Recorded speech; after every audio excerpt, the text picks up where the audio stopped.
نحمده ونصلي على رسوله الكريم بسم اللہ الرحمن الرحیم۔ صرف 5 منٹ کا مدرسہ قرآن و حدیث کی روشنی میں۔ 2 ذی القعدہ۔ نمبر 1، اسلامی تاریخ۔ رسول اللہ صلی اللہ علیہ وسلم کے بیٹے۔ رسول اللہ صلی اللہ علیہ وسلم کے 2 بیٹے حضرت خدیجہ رضی اللہ عنہ سے مکہ میں پیدا ہوئے۔ بڑے حضرت قاسم رضی اللہ عنہ ہیں، جن کی وجہ سے آپ صلی اللہ علیہ وسلم کی کنیت ابو القاسم ہے۔ دوسرے حضرت عبداللہ ہیں، جن کو طیب اور طاہر بھی کہا جاتا ہے۔ ان کی پیدائش نبوت کے بعد ہوئی تھی۔ ان کے انتقال پر کفار نے یہ بات اڑائی تھی کہ حضور صلی اللہ علیہ وسلم کے بیٹے کی موت ہو گئی، اس لیے اب ان کا دین بھی نہیں چلے گا، ان کی نسل بھی نہیں چلے گی۔ حضور صلی اللہ علیہ وسلم کو اس افواہ سے بہت صدمہ پہنچا تھا۔ حضور صلی اللہ علیہ وسلم کی تسلی کے لیے اللہ نے سورہ کوثر نازل فرمائی۔ حضور صلی اللہ علیہ وسلم کے تیسرے بیٹے حضرت ماریہ قبطیہ رضی اللہ عنہ کے بدن سے ماہ ذی الحجہ سن 8 ہجری میں پیدا ہوئے، جن کا نام ابراہیم تھا۔ حضور صلی اللہ علیہ وسلم نے حضرت ماریہ رضی اللہ عنہ کو مدینہ کے محلہ عالیہ میں رکھا تھا۔ یہ محلہ بعد میں سریہ ابراہیم کہا جانے لگا۔ حضرت ابراہیم علیہ السلام، حضرت ابراہیم رضی اللہ عنہ نے 18 ماہ یعنی 1.5 سال کی عمر میں انتقال فرمایا۔ نمبر 2، حضور صلی اللہ علیہ وسلم کا معجزہ، اونٹوں کا اپنے آپ کو ذبح کے لیے پیش کرنا۔ عبداللہ بن قرط رضی اللہ عنہ بیان کرتے ہیں کہ نبی کریم صلی اللہ علیہ وسلم نے فرمایا، اللہ تعالیٰ کے نزدیک سب سے زیادہ عظمت والا دن یوم النحر یعنی 10ویں ذی الحجہ ہے، اس کے بعد یوم القر یعنی 11ویں ذی الحجہ ہے۔ راوی کہتے ہیں کہ حضور صلی اللہ علیہ وسلم کے پاس 5 یا 6 اونٹ لائے گئے تو وہ سب کے سب حضور صلی اللہ علیہ وسلم کی طرف جھوم جھوم کر بڑھنے لگے، جسے چاہے پہلے ذبح کریں۔ نمبر 3، ایک فرض کے بارے میں۔ حج کن لوگوں پر فرض ہے؟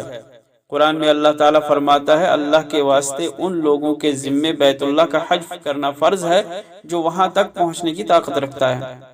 نمبر 4، ایک سنت کے بارے میں۔ احرام کے لیے غسل کرنا۔ رسول اللہ صلی اللہ علیہ وسلم نے جب احرام کا ارادہ کیا تو غسل کیا۔ نمبر 5، ایک اہم عمل کی فضیلت۔ اللہ تعالیٰ نرمی کو پسند کرتا ہے۔ رسول اللہ صلی اللہ علیہ وسلم نے فرمایا، بے شک اللہ تعالیٰ نرمی کرنے والے ہیں اور نرمی کو پسند کرتے ہیں، اور نرمی کرنے پر وہ اجر و ثواب عطا فرماتے ہیں جو سختی کرنے پر نہیں عطا فرماتے۔ نمبر 6، ایک گناہ کے بارے میں۔ رشوت لینا اور دینا۔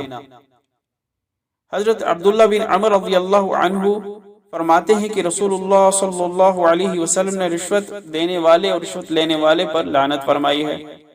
نمبر 7، دنیا کے بارے میں۔ دنیا کا گھر چھوٹنے والا ہے۔ رسول اللہ صلی اللہ علیہ وسلم نے ارشاد فرمایا، انتہائی تعجب ہے اس شخص پر جو ایسے گھر یعنی آخرت کا یقین رکھنے کے باوجود جہاں اسے ہمیشہ رہنا ہے، ایسے گھر یعنی دنیا کی طرف دوڑ رہا ہو جو چھوٹ جانے والی ہے۔ نمبر 8، آخرت کے بارے میں۔ نگاہوں کے سامنے ہوگا وہ دن،